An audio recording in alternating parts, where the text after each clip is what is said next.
Good afternoon. I'm Eva Marie Wang from the Philippines, and I'm studying at Korea University. Today I will share to you something more specific about academic issues of international students in South Korea. Global. This has become a buzzword in South Korea. From business to politics, and yes, to education. You hear university slogans like global excellence, global frontier, world-class education. I tell you, the internationalization of education is a serious business. Take a look at this. This is an example of a project called BK21. With a budget of 290 billion a year, we could tell that Korean government has been investing a lot in this.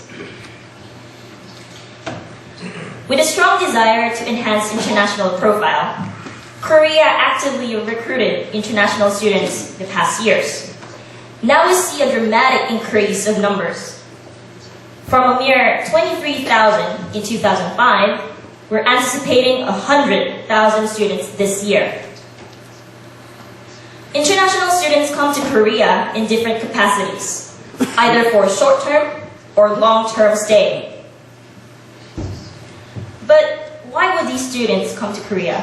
Well, the promise of good education, appealing scholarships, and a chance to study abroad are good reasons.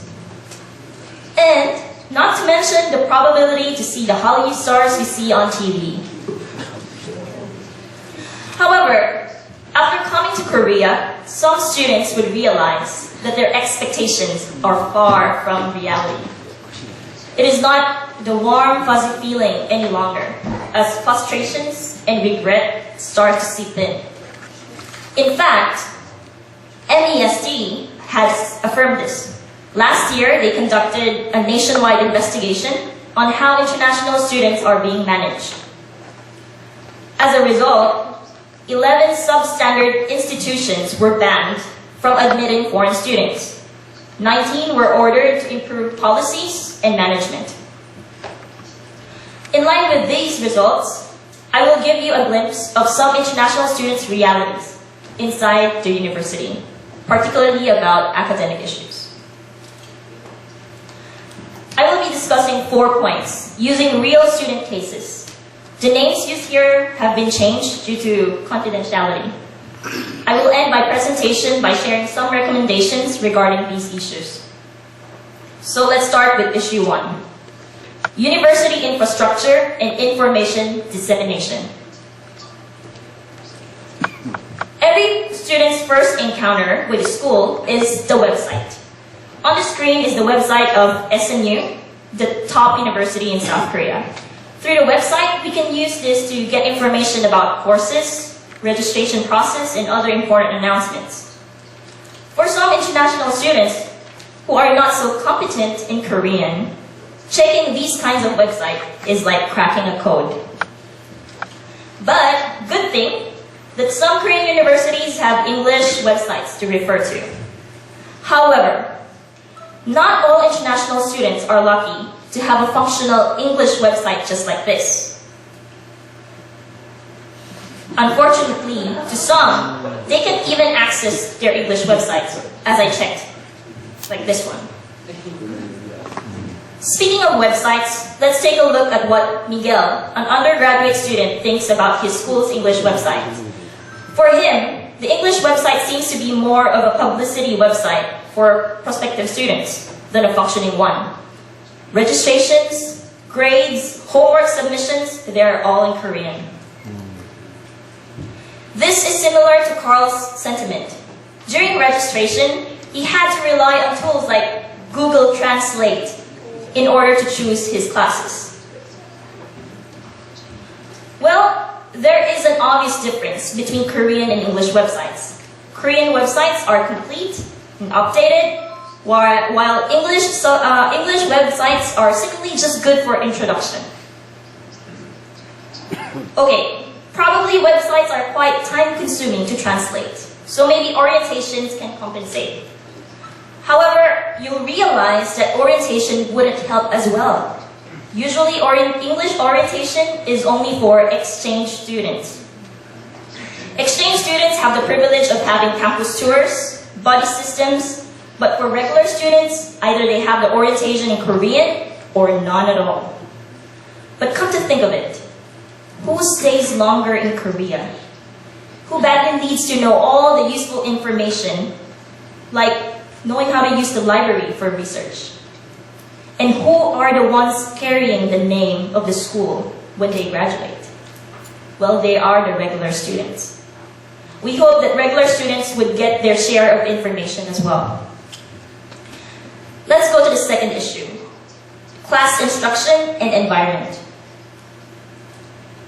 Due to the internationalization of education in Korea, one of the goals is to increase classes in English by 30%. But the term English seems to be a bit tricky. Let's take a look at what Daniel shared about his English classes. Prior to admission, his university boasted an all-English curriculum. But it turned out that it wasn't as he expected. So he ended up taking other subjects not in his curriculum. As for Mike, his English classes were taught in Korean. Only the PowerPoint presentations were in English. Class discussions were also in Korean. Last is Micah's experience. She's enrolled in an international program, but even there, they don't get the bilingual information that they need. So we already have a glimpse of the English classes. But how about those international students studying in an all-Korean curriculum? I'll be sharing to you two examples. One is about Korean academic writing, and another is describing a class environment while attending a Korean class. Here's the case of Marie. She only completed one year Korean language program, but she's already expected to write an academic paper in both Korean and in English.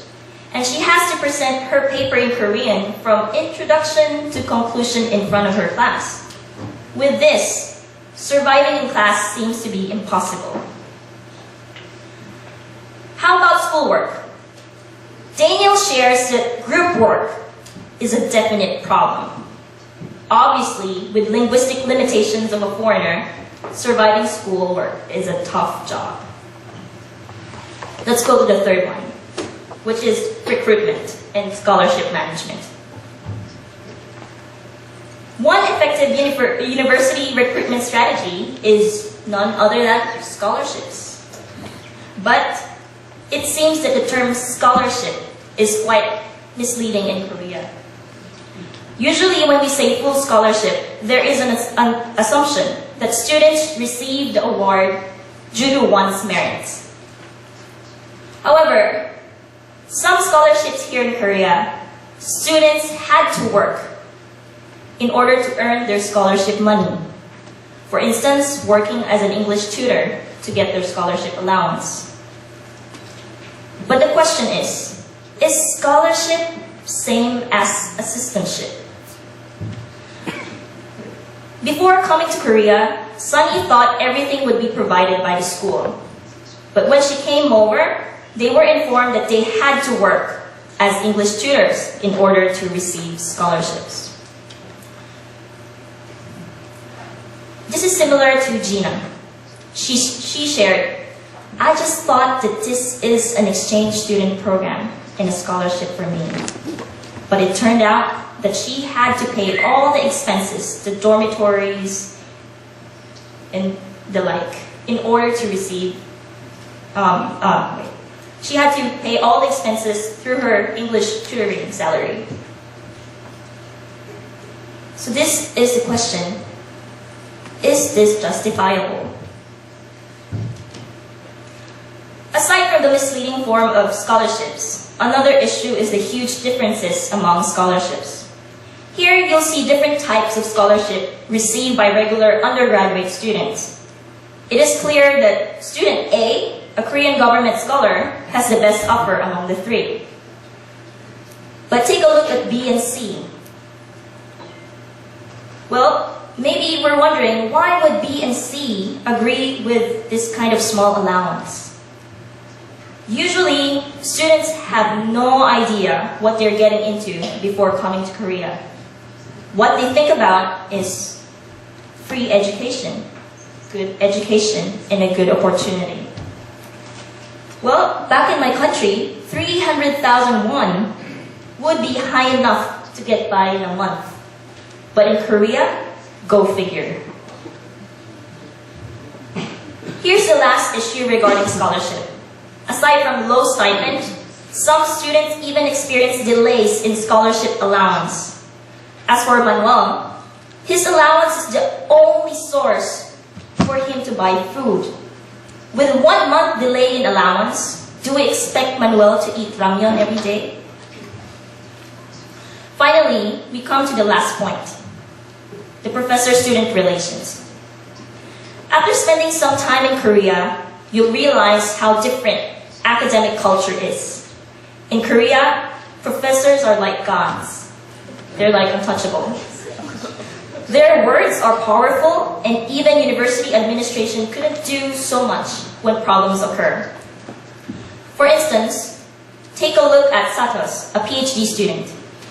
Even though he already completed all the university requirements for graduation, the professor still wouldn't allow him to graduate unless he writes more journal articles beyond what was needed from him. He had to work long laboratory hours to comply to his professor's demands. He couldn't complain, as this might affect his graduation again. Let's take a look at with another case. What if the professor is found to be the perpetrator of a misdeed to a student?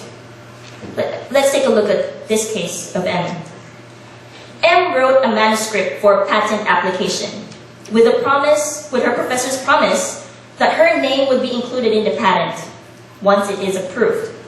But when the patent was approved, it turned out that the sole authorship belongs to the professor, and she didn't get any acknowledgement with it. In this case, what would a student do? When these kinds of cases happen, it seems that no one is in the position to defend the student. Thus, the case remains hidden in silence. Finally, we've seen all the issues that I want to share to you. The question is, where do we go from here? And what can we do to help? Today, I will be sharing to you 2 proposals. First is to provide a baseline of internationalization standards. For instance, for issue 1, about all documents being in Korean, universities have to work out on having bilingual materials, especially to their international programs. Second, English websites should be updated, and this could be done if universities assign a staff to manage the English website. Third is the international student to English-speaking staff ratio. The more foreign students in the department, the more English-speaking staff should be assigned.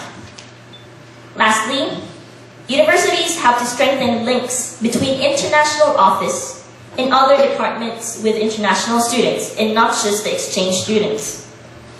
For the second issue, although students learn Korean for 1 year, what they learn is merely Korean everyday communication, like 안녕하세요, 감사합니다. As students are expected to know academic Korean as well, we propose to have a specialization-specific Korean language program where they can learn terminologies like in IT or scientific terms. For the third issue, since there are too many different kinds of scholarships, it could be quite misleading. We propose that universities are required to issue a bilingual scholarship contract before admission of students, so that students can read, can agree, and sign upon these scholarship contract. This contract would specify the scope of scholarship, particularly about the return obligation, just like, are they going to teach English if they come here? How many hours do they have to teach, or how much should they get? This would help avoid misunderstanding and confusion. Also, issuance of written contracts would address the problem of mere verbal agreements regarding scholarships. For the fourth point, we couldn't assume that since most Korean professors have studied abroad, they are equipped to handle international students. We propose to have a benchmarking on good practices regarding multicultural classroom setting and share this to different departments. Last, regarding more serious cases like mistreatment and the like, a grievance committee for international students would be very helpful. Our second proposal is connected with what I talked about a while ago, to establish a centralized monitoring agency on student welfare. This is not only about information hub for students, but it will serve as a help desk, a grievance committee for students. This could also help oversee the internationalization practices among universities and share good practices among networks. Actually, there's already an institution dealing with international students, and this is the NIED. NIED is handling the International Support Center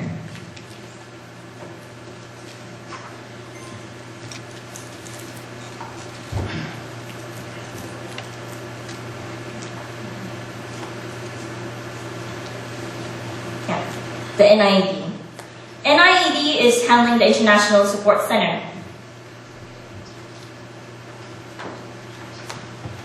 Well, I don't know if our international students would know about this. But this is not only for NIED students, but it is for all international students. However, it seems that this is not a common knowledge to all international students. I think we have to promote this kind of center, so it will definitely help more international students. Finally, we reached the end. Let me share to you some words to ponder about. Before coming to Korea, many international students are hopeful. They're thankful for the opportunity that Korea has given them. However, after being here for some time, frustrations and regrets could take over. Do we just close our eyes and let it be? Let's remember, these students are young minds, the future leaders of their respective countries. Just imagine the linkages that Korea is trying to establish with them. Since Korea is investing a lot in the national branding and image, we know that students could play a huge role as publicity ambassadors of Korea.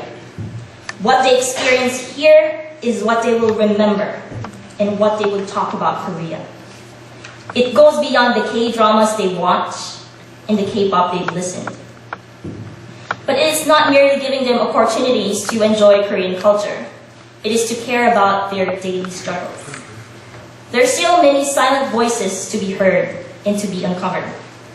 These students had strong faith that the educational system would work well for them, and we hope that it would. And this is my challenge. This is the challenge to all of us. Let's strive to make the gap between expectations and reality closer. As we work together in achieving this, let's also not forget to uphold and respect student rights and welfare. Thank you very much.